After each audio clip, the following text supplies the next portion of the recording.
Mesdames et messieurs, chers collègues agents techniques des eaux et forêts de Côte d'Ivoire, tous les lampions sont allumés cette semaine sur les matières principales constituant l'épine dorsale de notre corporation, à savoir les ressources forestières et les ressources en eau.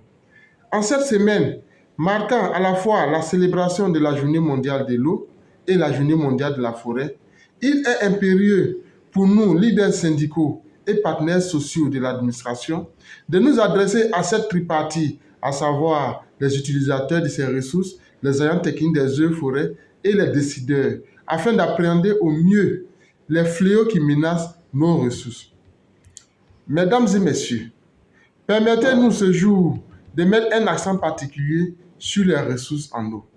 L'édition 2022 de la Journée mondiale de l'eau, qui avait pour thème les eaux souterraines, rendre visible l'invisible, attirait déjà notre attention sur l'importance de ces eaux invisibles menacées par la pollution et par le changement climatique. En 2023, le thème choisi est accélérer le changement.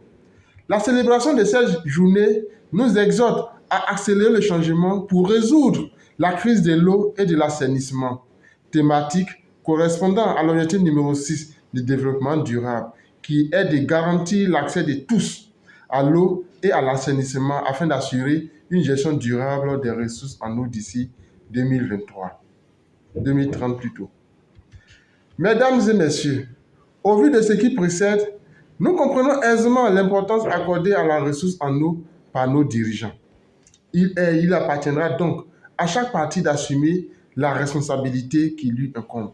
Aux utilisateurs de la ressource en eau, à savoir les industriels, les miniers, les opérateurs économiques et les populations riveraines des cours d'eau, nous vous invitons à une prise de conscience des conséquences de vos activités sur la faune et la flore aquatique. À vous, chers collègues agents techniques des eaux et forêts, nous sommes toujours interpellés en cas de catastrophe ou de pollution des cours d'eau. Nous devons de plus en plus nous intéresser aux ressources en eau comme nous le faisons déjà avec les ressources forestières.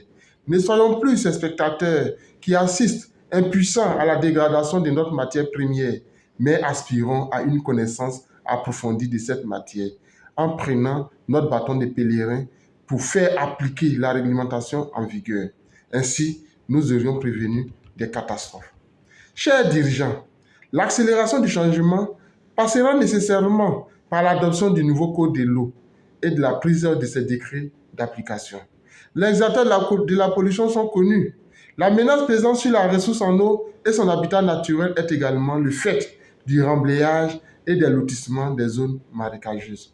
Il appartiendra donc à l'État de prendre ses responsabilités afin d'inscrire résolument notre pays dans la mise en œuvre des objectifs de la décennie internationale d'action 2018-2028 dont le thème est l'eau au service du développement durable.